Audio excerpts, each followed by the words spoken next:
Alors, j'ai une question déjà avant de commencer. Déjà après, vous êtes toujours énervé.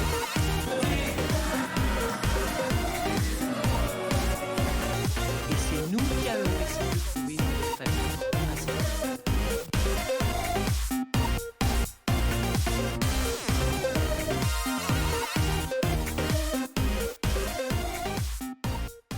Salut à tous, c'est Assajo TV. On se retrouve pour une nouvelle émission. Et c'est parti pour les 3 sujets. Comme vous le savez, le 19 mai, les bars réouvrent en France et nous avons posé des questions aux commerçants d'Haguenau pour voir leur état d'esprit. C'est parti. Alors bonjour, je m'appelle Serdar, donc je suis le nouveau gérant de la brasserie à la DK, située à la Décapole à Haguenau. Comment ça va se passer pour la réouverture et qu'est-ce que vous en pensez et les restrictions que vous aurez, ce serait quoi à peu près? Alors la réouverture, en fait, on parle d'une réouverture progressive, donc ce seront d'abord les terrasses qui vont ouvrir le 19 apparemment, avec un protocole sanitaire qui est assez strict. D'après les premiers éléments qu'on a pu lire dans les journaux, parce qu'on n'a pas de directive particulière, c'est 50% de la capacité des terrasses, avec la distanciation, etc. On va respecter 1 mètre entre chaque chaise dos à dos. Faire attention à ce que les gens portent également le masque, même s'ils sont attablés, etc.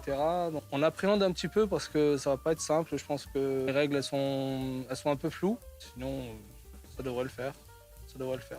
Mon état d'esprit pour la réouverture, on est positif. On est partagé entre l'anxiété parce qu'on ne sait pas trop comment appréhender et puis l'enthousiasme parce que voilà, il y a une réouverture et ça fait assez longtemps qu'on n'a pas vu les clients, etc. Donc voilà, on est plutôt positif pourvu qu'on nous permette de travailler et puis voilà, que ça redémarre, quoi. Donc moi, c'est Aline Lagune, je m'occupe du bar L'Intenable à Haguenau avec Louise et Cassandra, mes collègues. Alors on est vraiment toutes impatientes de retrouver la clientèle, retrouver une activité et voilà, pouvoir vraiment faire rebouger la ville. Et puis on a hâte vraiment, même si voilà, la météo est pas favorable, mais voilà, on compte ouvrir mercredi 19 à 16h.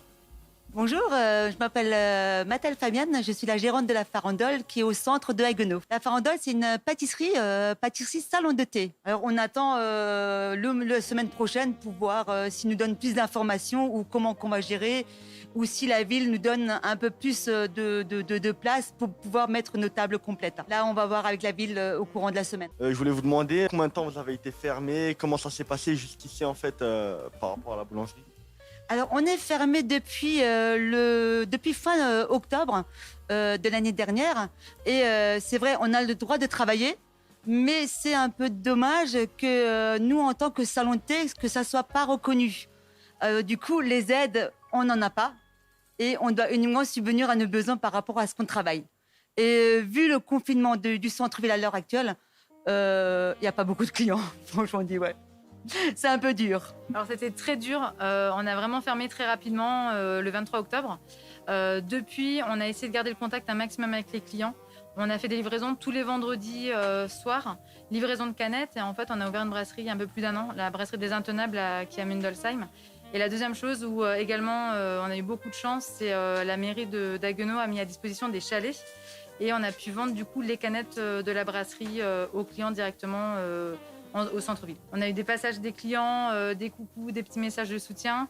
Donc ça nous a apporté un petit peu de réconfort et c'est pour ça qu'on y croit et qu'on ne veut pas lâcher et qu'on a hâte de tous retrouver tout le monde, quoi. Voilà. Aussi au niveau de la clientèle, vous pensez que vous aurez encore des clients? Est-ce que vous pensez que vous pourrez vous en sortir et que vous allez remplir votre chiffre d'affaires ou que ça va être compliqué justement? Moi, je suis plutôt optimiste. On va dire que certes, c'est pas facile de prédire comment ça va se passer, etc.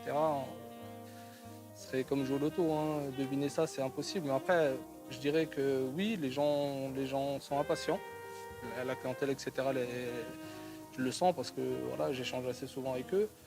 Après, est-ce que ça va reprendre comme c'était avant? Impossible à dire. Je dirais, je ne sais pas. Est-ce que les gens... Quand on a une assez longue coupure, en fait, les gens, les habitudes, etc., on va dire tantôt ça revient vite, mais c'est incertain. Après, je vais dire, moi je suis optimiste, ouais, je pense que ça va bien fonctionner au truc et que les gens seront là. Ouais. On espère un super beau temps et beaucoup de clients. C'est ce qu'on espère. On croise les doigts depuis quelques mois que la reprise va être bien. Mais c'est ce qu'on espère, hein, franchement dit. Hein. Alors apparemment, pour le mercredi 19, on devrait avoir une capacité d'accueil de 50%. Moi, je trouve que c'est assez vaste. Après, nous, on a vraiment la chance d'avoir une terrasse où on peut agrandir un petit peu l'ensemble. Donc voilà, faudra respecter. Merci en tout cas d'avoir participé à notre interview et on vous souhaite bonne chance pour cette reprise. Merci beaucoup à vous. Merci beaucoup. Au revoir. Et maintenant, on va parler d'abeilles et d'écologie. On a rencontré Lucien Christmann, président des apiculteurs de Haguenau. On lui a posé plein de questions sur son métier et sur la disparition des abeilles qui va nous mettre en danger. Et c'est parti pour le reportage. Donc bonjour, je vous laisse vous présenter. Christmann Lucien, président du syndicat des apiculteurs de Haguenau et environ. On est une 80 membres, plus ou moins actifs. C'est quand même une association qui se détache bien et qui est très très pour l'environnement. Donc ça fait combien de temps que vous exercez ce métier? Je fais de l'apiculture depuis plus de 50 ans. C'est pas mon métier, c'est mon hobby. Le niveau que je fais, on ne peut pas vivre de l'apiculture avec 20 colonies ou 30. Un professionnel, pour y vivre, il a besoin de 400, 500, 600 ruches. Voilà, donc moi je le fais depuis plus de 50 ans. Je commence doucement à penser à la retraite. En quoi consiste le métier d'agriculteur? Le métier d'apiculteur, c'est déjà essayer de produire un peu de miel. C'est le but. Après, naturellement, la nature est liée pour beaucoup. Dans les gènes, l'apiculteur est forcément un homme de nature. Mais le but essentiel, c'est de produire à ses clients un miel de qualité. Est-ce que c'est un métier difficile, dangereux C'est déjà un métier difficile et premièrement, il faut être très polyvalent dans son travail. Que c'est en hiver pour la fabrication et la réparation des ruches. C'est après, vous avez vu avant sur les ruches qu'il faut être doux avec les abeilles. Il n'y a pas eu de piqûres, il n'y a eu rien du tout. Et aussi élever des abeilles dociles. Parce qu'on peut avoir des abeilles qui sont beaucoup plus agressives. Tout ça, c'est une sélection à faire durant tout le mois de mai et juin. Donc j'élève des reines pour avoir des reines de qualité l'année d'après. Qu'est-ce que ça vous fait en tant qu'apiculteur, la disparition des abeilles? L'extinction des abeilles, je ne veux pas trop insister parce que l'abeille, c'est une abeille domestiquée qu'on arrive de nouveau à remettre sur les rails. C'est l'abeille sauvage, les abeilles, les insectes sauvages, tous les pollinisateurs, les papillons. C'est là que personne n'intervient trop. Donc c'est ceux-là plutôt qui disparaissent. Et c'est tout de suite lié derrière à la disparition des oiseaux. C'est les hirondelles, voilà, 30-40%. Tous les oiseaux de la nature ont pris un sacré coup par manque d'insectes. Les abeilles sont toujours là. Chaque apiculteur, voilà, la perte apicole est quand même importante tous les hivers. Ça c'est un autre phénomène. Avant les années 80, la verdure dans la nature, il y avait des champs qui étaient libres, qui étaient sauvages, les bordures de routes, les bordures de chemins, de forestiers. Tout ça, c'était resté sauvage. Et ces espaces ont disparu. L'arrivée de ces nouveaux produits, il faut que j'en parle un petit peu, l'arrivée de ces nouveaux produits sanitaires, phytosanitaires pour les agriculteurs, aussi certains forestiers, ont créé beaucoup de torts. Il y en a même qui ont été interdits entre-temps.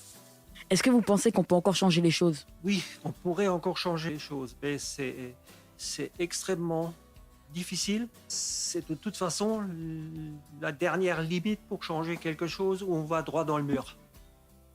Ça ne pardonnera plus. Ça, je peux vous dire, c'est mon plus grand souci, même si j'atteins un certain âge.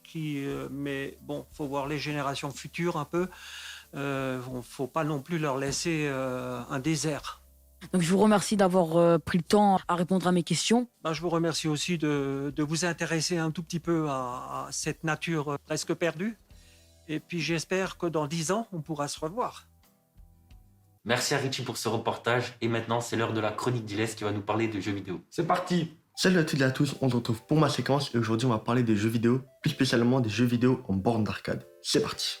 Et on commence par Pong. C'est l'un des premiers jeux vidéo en borne d'arcade et le premier jeu vidéo en borne d'arcade de sport. Il a été imaginé par l'américain Alan Bushnell et développé par Alan Alcorn. Et c'est la société Atari qui a eu l'honneur de le commercialiser en 1972.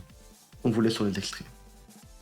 Le deuxième jeu, Space Invaders. Space Invaders est un jeu japonais du style shoot 'em up, qui veut dire qu'on doit déplacer un personnage ou un véhicule armé pour détruire des adversaires. Produit par Taito, ce jeu a été disponible sur bande d'arcade en 1978. Par la suite, d'autres versions du jeu sont sorties et c'est devenu une série de jeux vidéo. On vous laisse sur les extraits. Et pour finir, on va parler du plus grand jeu en bande d'arcade qui a été l'un des premiers et qui a tenu jusqu'à maintenant. On va parler de Pac-Man. Vous en avez tous déjà entendu parler ou vous y avez peut-être joué. Pac-Man est un jeu sorti en borne d'arcade en 1980 qui a été produit par la société Namco. Certainement le jeu vidéo qui a été le plus connu sur borne d'arcade. Il a su marquer toutes les générations, de 1980 jusqu'ici. D'ailleurs, pour les personnes qui n'ont toujours pas joué, si vous voulez y jouer, il suffit de taper Pac-Man sur la barre de recherche Google sur votre ordinateur et un onglet s'ouvrira automatiquement et vous pourrez jouer directement au jeu. En tout cas, merci de m'avoir écouté, c'était ma séquence, c'était un plaisir de vous la présenter. Et moi je vous dis à la prochaine, ciao ciao. Et merci à tous d'avoir regardé cette émission. N'hésitez pas à liker, partager à tous vos amis. On se retrouve le mois prochain pour une toute nouvelle émission. À la prochaine.